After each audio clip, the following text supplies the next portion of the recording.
Chapter 4. It was an hour past nightfall. Starkey sat alone at a long table, sifting through sheets of yellow flimsy. Their contents dismayed him.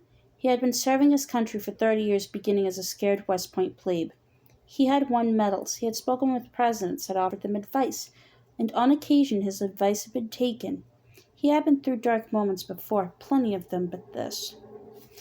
He was scared, so deeply scared he hardly dared admit it to himself. It was the kind of fear that could drive you mad. On impulse, he got up and went to the wall where the 5 blank TV monitors looked into the room. As he got up, his knee bumped the table, causing one of the sheets of flimsy to fall off the edge. It seesawed lazily down the mechanically purified air and landed on the table, half in the table's shadow and half out.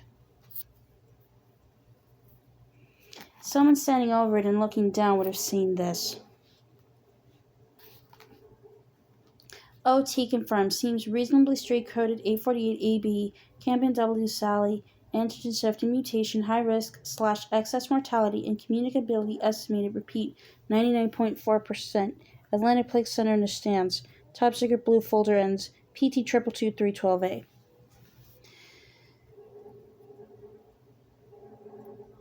Starkey pushed a button under the middle screen, and the picture flashed on with the unnerving suddenness of solid-state components. It showed the Western California desert looking east. It was desolate, and the desolation was rendered eerie by the reddish-purple tinge of infrared photography.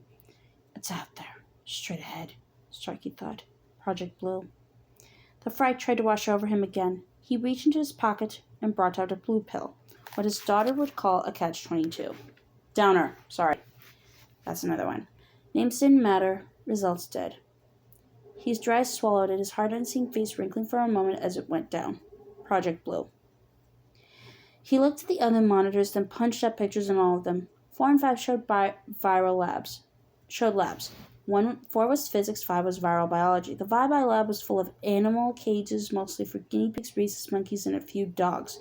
None of them appeared to be sleeping. In the physics lab, a small centrifuge was still turning around and around. Starkey had complained about that. He had complained bitterly. There was something so spooky about that centrifuge whirly gaining around and around and around while Dr. Eastwick lay dead on the floor nearby, sprawled out like a scarecrow that had tipped over in the high wind. They explained to him that the centrifuge was on the same circuit as the lights, and if they turned off the centrifuge, the lights would go too, and the cameras down there were not equipped for infrared. Starkey understood.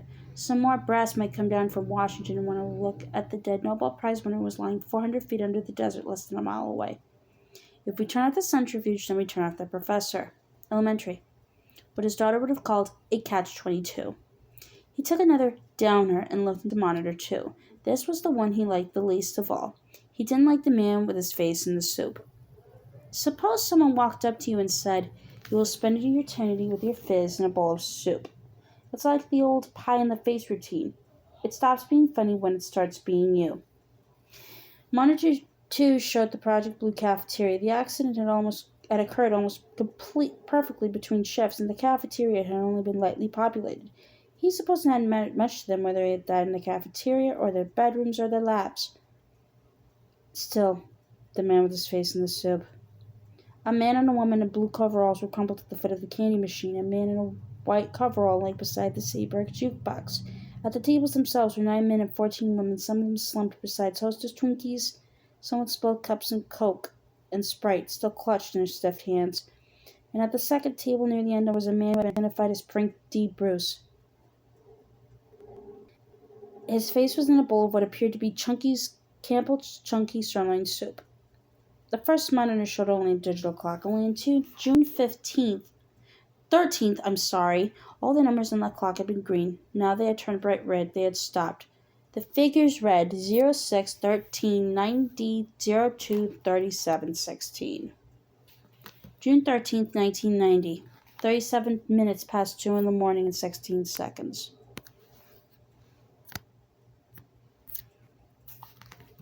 From behind him came a brief burring noise. Starkey turned off the monitors one by one and then turned around. He saw the sheet of flimsy on the floor at the table. It was Rigdon. He looked grave and his skin was a slaty color. More bad news, Starkey thought serenely. Someone else has taken a long high dive into a cold bowl of chunky sirloin soup. "Hi, Len," he said quietly. Craig nodded. "Billy." Christ, I don't know how to tell you. I think one at a time might go best, soldier. Those men who handle Campion's body are through their prelims in Atlanta and the news isn't good. All of them? 5 for sure. There's one, his name is Stuart Redmond, who's negative so far, but as far as we can tell, Campion himself was negative for over 50 hours. If only Campion hadn't run. Starkey said, that was very sloppy security, Len. Very sloppy. Craig nodded. Go on. Arnett has been quarantined. We've isolated at least 16 cases of constantly shifting A prime flu there so far. And those are just the overt ones. The news media? So far no problem. They believe it's anthrax. What else? One very serious problem. We have a Texas Highway Patrol named Joseph Robert Brentwood. His cousin owns the gas station where Campion ended up. He dropped by yesterday morning to tell Hopscomb and health people were coming. We picked him up 3 hours ago and he's en route to Atlanta now. In the meantime, he's been patrolling half of East Texas. God only knows how many people he's been in contact with. Oh, shit, Starkey said, and was appalled by the watery weakness in his voice and the skin crawl that had started near the base of his testes and was now working up into his belly. 99.4% communicability, he thought. It played insanely over and over in his mind, and that meant 99.4% excess mortality because the human body couldn't produce the antibodies necessary to stop a constantly shifting antigen virus. Every time the body did produce the right antibody, the virus simply shifted to a slightly new form. For the same reason, the vaccine was going to be almost impossible to create. 99.4%. Chris, he said, that's it? Well, go on, finish. Softly, Creedon said, Hammer's dead, Billy. Suicide. He shot himself in the eye with a service pistol. The Project Blue specs were on his desk. I guess he thought leaving them there was all the suicide note anybody would need. Starkey closed. Vic Hammer had been his son-in-law. How was he supposed to tell Cynthia about this? I'm sorry, Cindy. Vic took a high dive into a cold bowl of soup today. Here, have a downer. You see, there was a goof. Somebody made a mistake with a box. Somebody else forgot to pull a switch that would have sealed off the base. The lag was only 40-some seconds, but it was enough. The box is known in the trade as a sniffer. It's made in Portland, Oregon, Defense Department contract 164480966. The boxes are put together in separate circuits by female technicians, and they do it that way so none of them really know what they're doing. One of them was thinking about what to make for supper, and whoever was supposed to check her work was maybe thinking about trading the family car. Anyway, Cindy, the last coincidence was that a man at the number 4 security post, and a man named Charles C. Campion, saw the numbers go red just in time to get out of the room before the doors shut and maglocked. Then he got his family and ran. He drove through the main gate just 4 minutes before the sirens going off, and we sealed the whole base.